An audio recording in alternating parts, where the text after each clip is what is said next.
This meeting is being recorded. Hey, everybody. This is Felicia, Pastor Felicia, with another episode of Positive Tea with Fee. Happy Friday, everybody.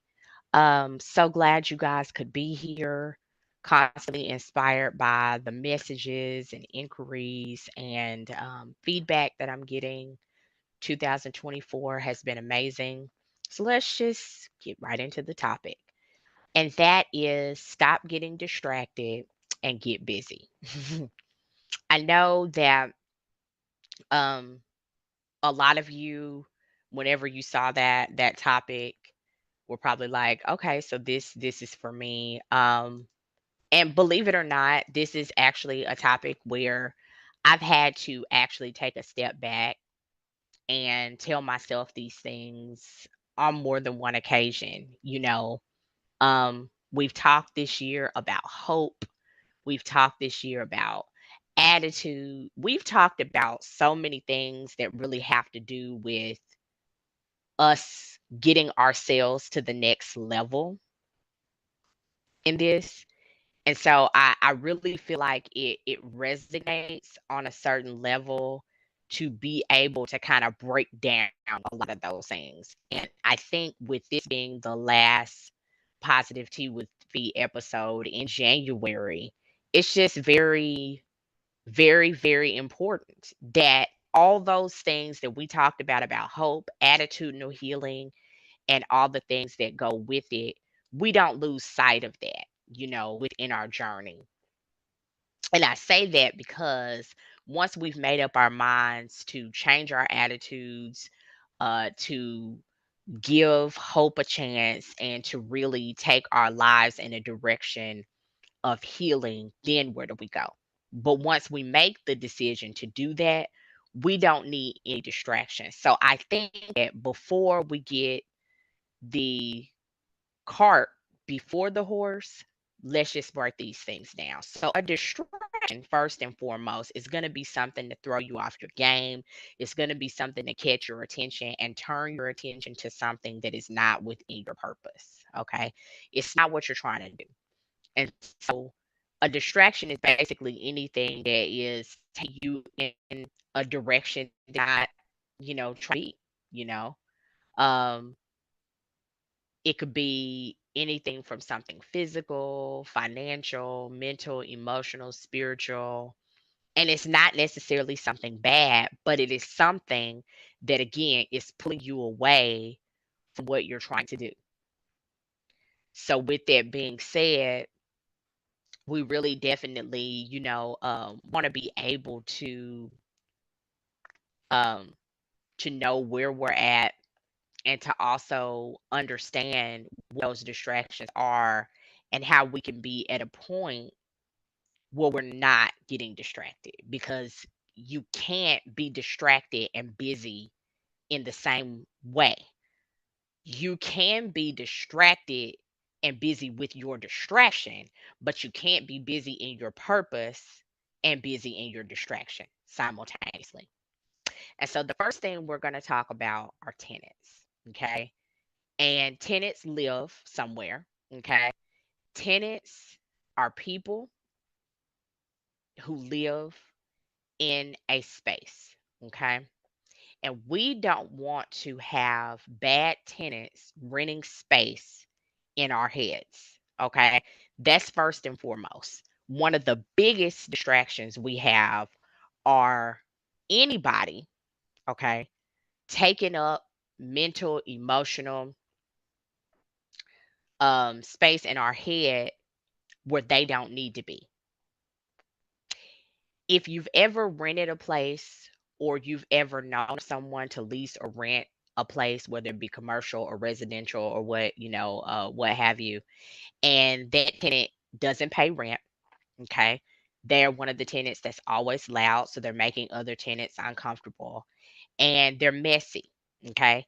Those are not good tenants. So, in the same sense, when we think about our brains and our mental space, we don't want to have someone having space there that's not adding anything good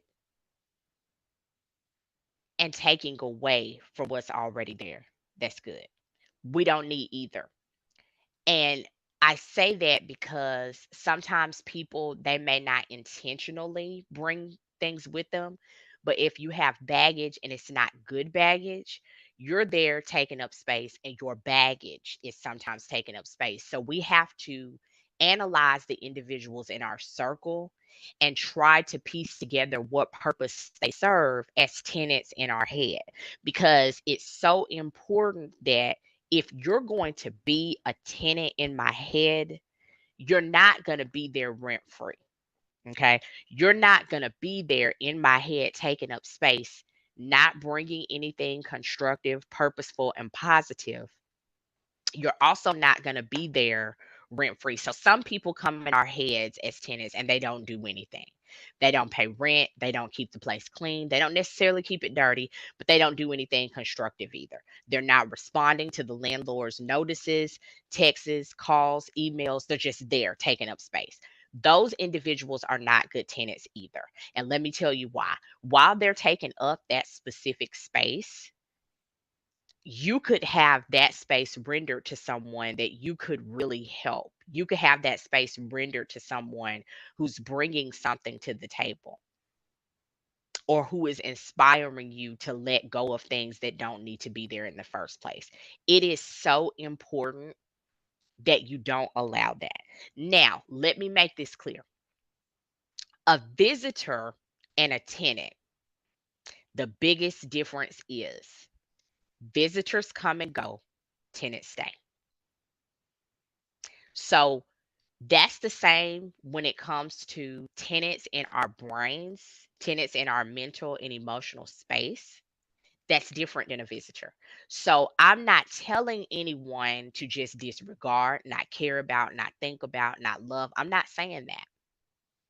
But when someone is an actual tenant in your head, in your space, they are there. Okay. You are giving this person mental or emotional or both sometimes energy, and you want to make sure that you have good tenants there, because your mental and emotional space is priceless. Okay. You can't have someone there that's not doing right by you. It's too valuable. You can't have yourself in a situation to where you're wasting that space or rendering it to something or someone that's undeserving. It's dangerous. Okay. And so, in order to stay busy in your purpose, you have got to make sure that you keep good tenants. And if it's not a good tenant, it doesn't need to be a tenant at all. Okay. And that's just the way it is. And that's one of the hardest things when it comes to walking in your purpose, because these do sometimes come down to individuals that we love, that have a history with us, that are important to us, that are not good tenants. And when you come to that realization, you have got to understand it's sink or swim. Either you are going to evict tenants that are in your head that are not good tenants, or you're going to let them stick around and zap you of your energy and continue distracting you from your purpose. You guys know somebody who every time you talk to them, they're asking you for something. They're never checking on you. They're never saying they love you. They're never offering a kind word. They're always asking you for something. Then you have individuals who you talk to, they've always got some drama going on. They've always got something going on. They've got a problem for every single solution. You've got to place those people where they need to be put in your life. It's just as simple as that. You got to stop making excuses just because this is someone you've known for a while. You've got to stop thinking of ways to make it okay that they're there in your head, taking up space. You've got to stop counteracting every single reason why they have to go. You can still care about them, but you have to get to a point where you care about them at a distance because it's dangerous and it's detrimental to your sanity. Okay. It's a distraction. Okay. And you've got to admit that, and you got to get to a point where you're strong enough to understand that you're not going to elevate or progress while that person is still a tenant in your head. Moving to the next thing and tying into this one as well, change doesn't happen until you change. Have you ever been like on a road where everything looks familiar, but then you might make one small turn or one small shift, even if it's just a lane, and you end up somewhere in Timbuktu, or you end up in a place totally different from where you intended to go. If you keep driving down that road, you're not going to get where you need to be any quicker. So, unless you change, nothing else is going to change. Unless you change your mindset, the people around you that are distracting you, the places you go, the music you listen to, okay, the activities that you constantly bombard yourself with, that are activities that are not productive, nothing else is going to change. And you've got to accept that. It is a major inconvenience, distraction, and hurt to have to deal with constantly moving something out of the way, whether it's a person, place, thing. Change can be very exasperating. Okay. It can be something that just, oh, I got to do this. Oh, I got to do that. Oh, really? And you know what? Change is always around the corner when you're elevating. Change is always around the corner when you're working in your purpose. You got to stay busy doing things that are taking you to the next level. You can rest, but you can't quit. But until you get to the point where you start productively doing things on a regular basis, opposite of what you've done, nothing else is going to change. Things are going to stay the same. Your friends are going to be passing you by. Your friends may be on another level of elevation. I'm not saying that that makes you a bad person. I'm not saying it makes you, a person who's never going to be successful. I'm not saying that. I'm saying that if you are doing things that are counteractive to your purpose and you do not start taking any steps whatsoever to change those things, you cannot continue to complain about nothing changing. Nothing is going to change unless you change. It's just the way it is, you know?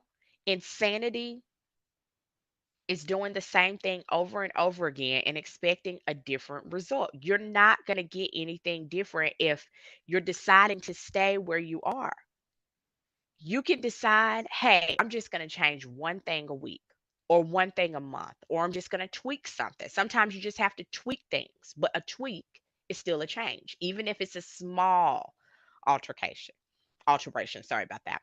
And so, with that being said, I see a lot of people who complain about their circumstances year after year, month after year, month, day after day, but they're not changing anything.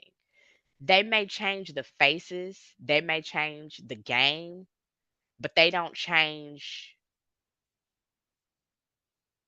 the routine of what they're doing. See, if you have negative tenants in your mind and you move them out, but then you turn around and move other negative tenants in, that's not going to help.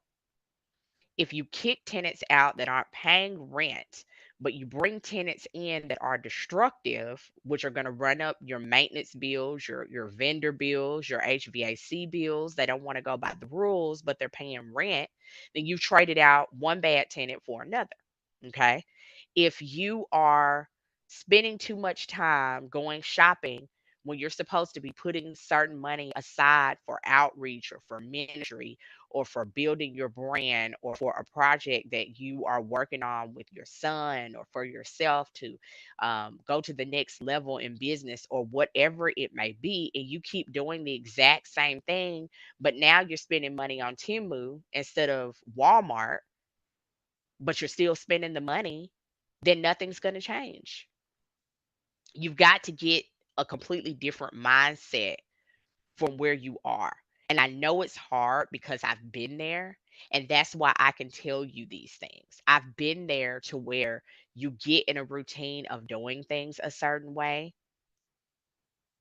and you don't subconsciously want to get out of that routine. And you're telling yourself, I have to do this in order to get there, but you're still not putting one foot in front of the other.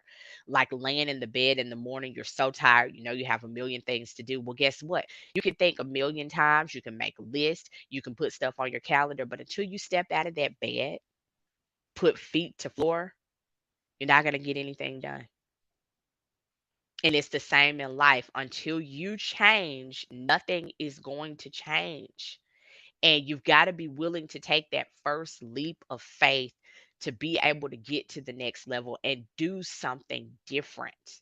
Okay. It may be a journey of spirituality that you need to start. I know of a lot of people who the one thing that's missing in their life is not anything financial or anything necessarily emotional. It could be something spiritual that you're lacking. And if you're lacking something spiritual, you're lacking there. I can speak about Christianity because I'm a Christian. Okay. I can speak about my connection with my Heavenly Father because that's what I know. Okay. And I know that without having a relationship with Him, I'm not going to be able to productively stay focused and not continue to get distracted and not continue to stay busy in my purpose.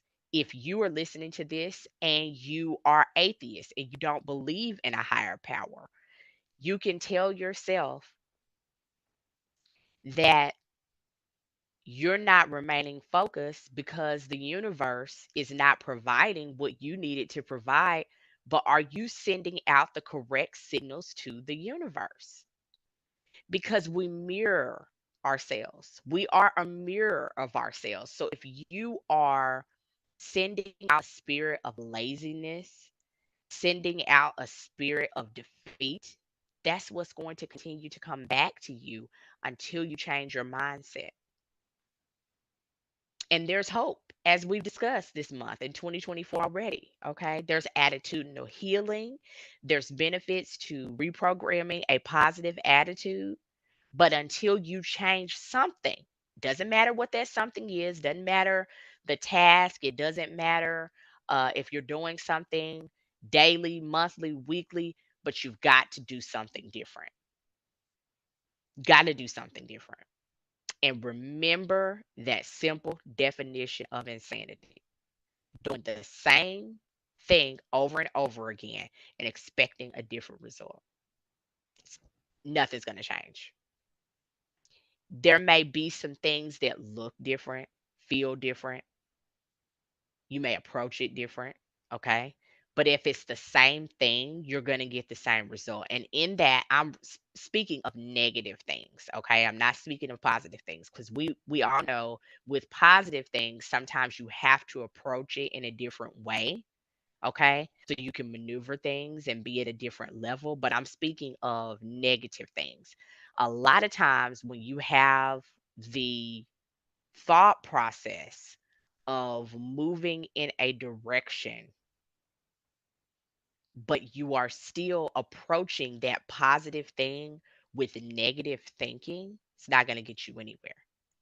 Just like if you approach a negative thing with positive thinking, it's going to get you somewhere, but it's going to get you somewhere negative. So, in talking about not getting distracted, we're talking about understanding and remembering our goals and knowing how we're going to see them and focus on them. Similar to any sports game. In basketball, there's a certain structure. In baseball, football, there's a certain structure. And that structure is set in place so that it can work. And there's different players in the game. There's different aspects, positions in the game, and they all work together. So something could be tweaked a little bit this way and a lot that way, but it's ultimately to get to the same result, the same purpose. And so that's the same way in our lives. As long as things are moving in a positive direction and as long as things are moving, you're making progress. This is not about speed. This is not about being tough on yourself. This is not about saying, oh, I'm a failure. This is about saying that, yes, you can do it. But in order for you to get the right cake, you got to use the right recipe. In order for you to get to the place that you need to go, you have got to be going in the direction you need to go in. We're getting too distracted by things that don't matter in the long haul. We're getting too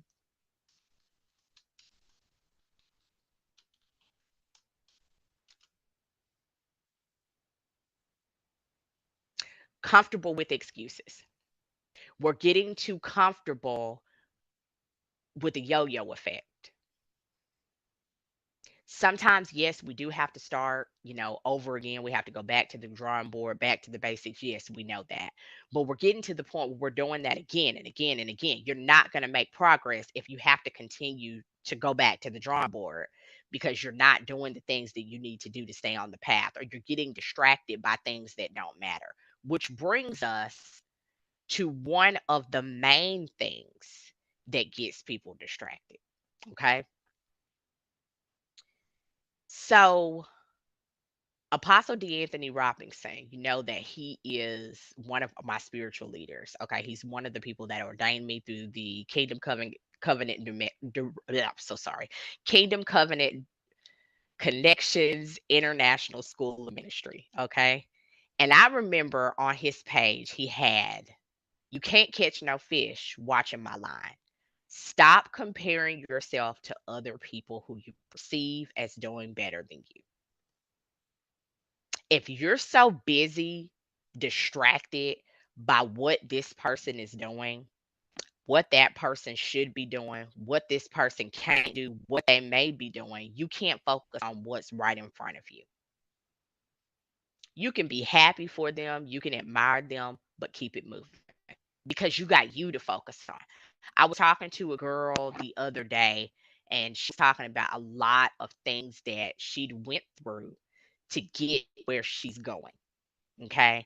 A lot of the bumps, the curves, all that. You know how it is sometimes it happens when we're on the path. It's like a completely, a totally normal thing, you know? And I was very happy for her. I'm still happy for her. I give her kudos. We compare notes sometimes and support each other. But the thing is, she's further along in her journey than I am in that specific area. And so there's no comparison because different people on two different journeys. So I'm not supposed to be where she is, and she's not supposed to be. That's okay. And so, with that being said, we're going to have to get to the point where we can celebrate, we can support people, we can understand people, and people can understand. Comparison is a root of non-productivity because it keeps you distracted on what everybody else is doing in an unhealthy way. Not a healthy way, oh, I'm applauding so, I'm supporting so and so, I'm inspired by so and so, I'm rooting so on. I'm speaking of the negative, what they doing over there. Hmm? What they doing over, oh well, why didn't I get that? Yeah, to a certain degree that is inspiration, but you gotta spend more time focused on what you're supposed to be doing. That's what a lot of us are getting so distracted by what that they got that and I this and this and that. You know, it's unproductive. Get your eyes on the prize. I remember in school when we were test or taking a quiz, teacher would go walking up and down the aisles. Keep your eyes on your own paper. And she would say that not necessarily because someone was boldly, cheating, okay? But she would say that because she saw maybe wondering eyes. And those wondering eyes could just be you thinking silently. But it could also be that you're trying to peek over there and see what so and so's doing. Now, a lot of people will cheat, okay, to get a better grade. But the reason that that's a bad negative distraction, even though it looks like you're winning, is because that's not enhancing your knowledge. Okay. You got that answer from over there. They don't want to know what the person beside you knows, the person in front of you, the person behind you. They want to know what you know. And it's similar to that of what we do when we're working in our purpose. Our purpose is what we are meant to be doing. Our purpose is how we are meant to climb the ladder or elevate or spread love or positivity or to get to the next level in our career, our profession. It's not to express what the other guy's doing. So let's keep our eyes on our own paper because you're distracting yourself trying to see what they got going on. And when you're spending more time looking over there over what the other person is doing, you're not looking at admiration. You're not looking to support. You're going from support, admiration to just wasting time. Put your eyes on your own paper. Get on what you're supposed to be doing. And it'll be less distracting. And you can keep busy doing more what you're supposed to be doing. You know, I've been on a spiritual retreat, mainly virtually, but some in person as well, since December the 30th. Okay. And I'm tired, but it's a good tired. Okay. When you start filling your days with so much stuff, filling your calendar up with Zooms and with calls and with letters and with scripture and with spa days and going to see a museum and just keeping your calendar full of productive things. That's going to be something different for this person than it is that person. But we know what a thing is somebody might go mudding. That's their thing. Don't mean nothing wrong with it. It just ain't my thing. Okay. I have my thing, you have your thing. Okay. But when you start filling your calendar up, filling your week up, your day up with productive things, you will surprise yourself at how little time you have to moan and groan about things that are not going to matter in the next 5 months or 5 years because you're so busy focused on what you're supposed to be doing, your purpose, your goals, what your next steps need to be. And that's my advice for somebody who is just having the hardest time with sadness, negativity, people that you care about, but you got to keep distant. A lot of things that you're trying to figure out as far as the next step and whatever you got going on. Fill that calendar up with positive things. It doesn't have to be that way forever. Okay. I am really big, and we know we've talked on my channel before about relaxing, recharging, taking some time, vacation. I'm all about those things. But when you are to the point where your mind is starting to wander on mess, get busy again. Get busy again. And make sure it's things that are going to pour back into you. Take notes, make calendars, write stuff down, do what you need to do. Okay? Do what you need to do. Because your peace is priceless. It is the only way that you can productively work in your purpose if you stop giving time to mess. And the best way to stop giving time to mess is get busy with positive things. I promise you, give yourself a good 21 days in doing that. and you're going to come back different. Might be tired. It's going to be a good tired, but you're going to come back different. Look for positive things. Look for things that keep you smiling, laughing. Keep your calendar full. You're not going to have time for it. I promise you. I hope everybody was inspired by this episode. It has been a wonderful 2024 starting out. January has been amazing. I am so thankful for everyone who stuck with me. Remember, I speak what I know, and I speak because I'm walking in my purpose, and part of my purpose is to help you as well. I love you guys. I hope to see you next week. Please stay tuned. We will be having a new time for our episodes. I love you so much. You guys take care. Be safe, be healthy, have a productive and safe weekend. Love you so much, and I hope to see you here next week. Bye bye.